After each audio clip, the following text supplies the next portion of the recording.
Shalom, nama saya Edwin Roy Dulis. Saya adalah pelajar daripada Perguruan Tinggi Advent Surya Nusantara, Pematang Siantar. Pada hari ini saya ingin membahas strategik penglibatan jemaat mewujudkan misi pertumbuhan gereja yang sehat.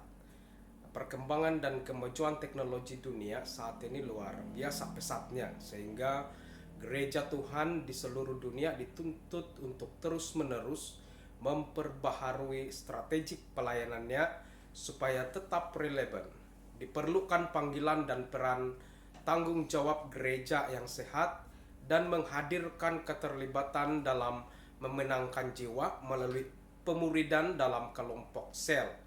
Dengan melihat perkembangan teknologi yang begitu cepat berubah dan yang juga langsung berdampak atau berpengaruh terhadap kebudayaan manusia di era ini, maka gereja harus mampu mengantisipasi perubahan ini dengan terus mengembangkan serta memperbaharui strategik pelayanan pembinaan terhadap anggota jemaat, strategik penginjilan, metode-metode yang relevan, dan mampu memanfaatkan seluruh potensi sumber daya jemaat, sarana prasarana yang ada demi mewujudkan misi pertumbuhan gereja yang sehat terkait dengan pelayanan ke atas, pelayanan ke dalam maupun pelayanan keluar. Untuk mewujudkan misi pertumbuhan gereja yang sehat, dibutuhkan kerja keras dan kemauan gereja yang sehat untuk mau melayani dan bertumbuh dalam iman sehingga menjadi dewasa di dalam Tuhan.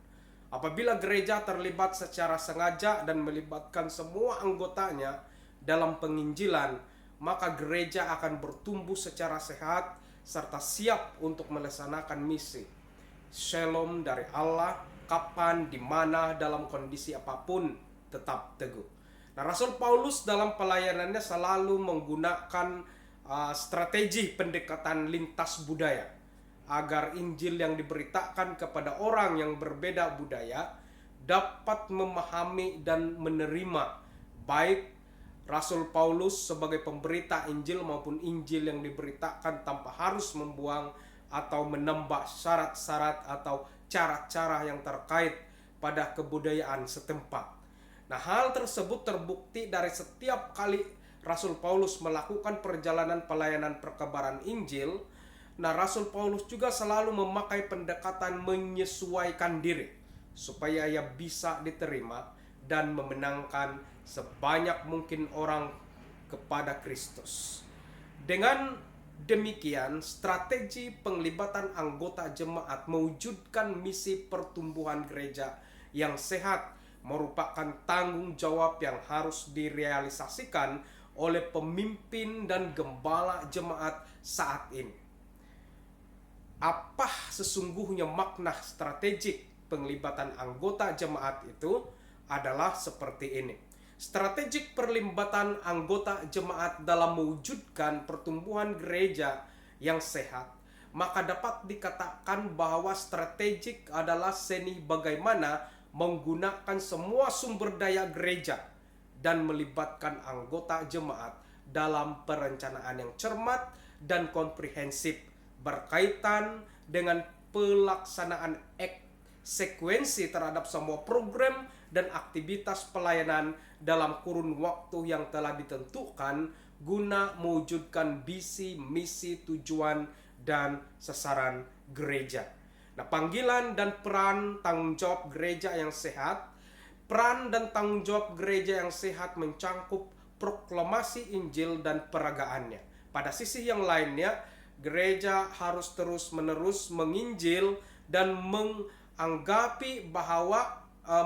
menanggapi atau merespon kebutuhan manusia dengan penuh kasih. Dalam hubungan ini, gereja yang tadinya adalah orang-orang berdosa kini dalam Kristus Sang Juru Selamat dunia telah ditebus menjadi orang-orang kudus atau suci milik Allah. Jadi peran dan tanggung jawab gereja sebagai milik atau umat Allah adalah untuk hidup dan menandakan dirinya sebagai milik atau umat Allah dan komunitas iman yang mengglobal secara kontekstual. Nah, pelibatan anggota jemaat dalam memenangkan jiwa adalah jiwa baru bagi Tuhan adalah gereja yang sehat, adalah gereja yang memiliki komitmen dan ketaatan terhadap misi. Sejarah perkembangan gereja mula-mula dalam kitab Kisah Para Rasul merupakan bukti ketaatan dan komitmen dari orang-orang percaya dan bermisi. Mereka memakai amanat agung Tuhan Yesus Kristus sebagai suatu keharusan yang mendesak untuk dilaksanakan. Mereka sangat menyadari dan meyakini bahwa keselamatan tidak ada di dalam siapapun juga selain di dalam Dia atau dalam Yesus Kristus, sebab di bawah kolong langit ini tidak ada nama lain yang diberikan kepada manusia yang olehnya kita dapat diselamatkan. Ini terdapat dalam Kisah Para Rasul pasal 4 ayat 12. Jadi ketekunan, ketaatan, dan komitmen yang kuat dari si rasul-rasul dalam melaksanakan misi telah berdampak nyata setelah 3.000 orang memberi diri untuk percaya dan dibaptis. Hal itu terjadi karena dampak dari pembinaan melalui pengajaran rasul yang berbasis kompetensi misi dan komitmen, ketaatan, kesetiaan, serta ketekunan jemaat terhadap amanat agung Tuhan Yesus Kristus. Jemaat mula-mula telah meninggalkan contoh bagi gereja Tuhan saat ini, yakni bagaimana mewujudkan misi pertumbuhan gereja yang sehat. Untuk gereja Tuhan saat ini perlu ada langkah-langkah strategis guna memperkuat misi pertumbuhan gereja yang sehat dalam jemaat lokal. Langkah-langkah strategis yang dapat dilakukan adalah sebagai berikut. Pertama, perlunya pembinaan melalui pengajaran Injil yang murni berbasis kompetensi misi.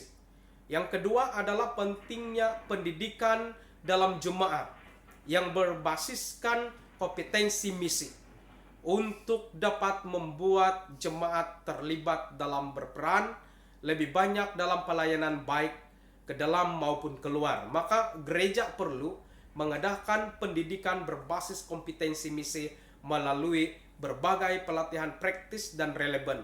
Misalnya dalam program pelatihan Evangelism Explosion.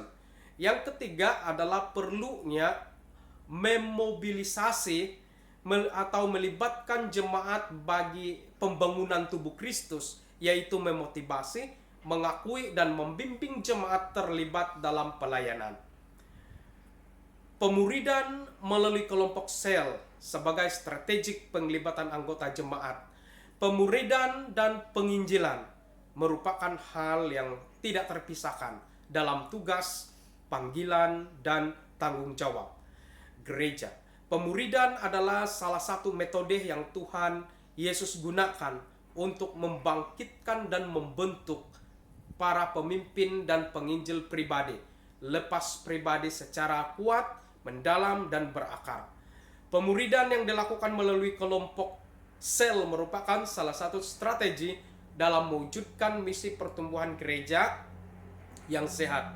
Salah satu tujuan utama kelompok sel dalam gereja lokal adalah meningkatkan peran penggembalaan agar jemaat lebih terpelihara rohaninya. Semua anggota jemaat tetap bisa aktif atau dapat bertumbuh. Semua anggota jemaat mendukung gereja lokal dalam kesatuan dan terlibat dalam sharing firman Tuhan.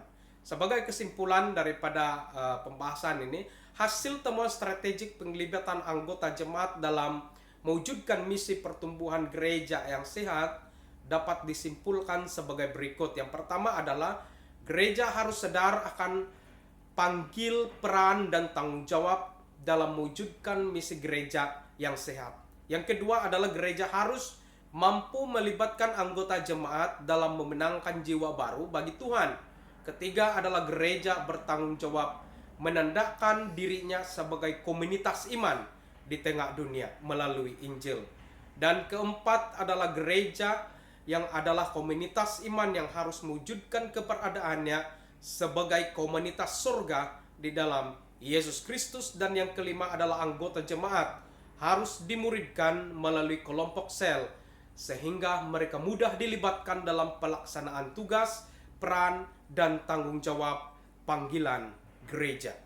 Demikian, Tuhan memberkati.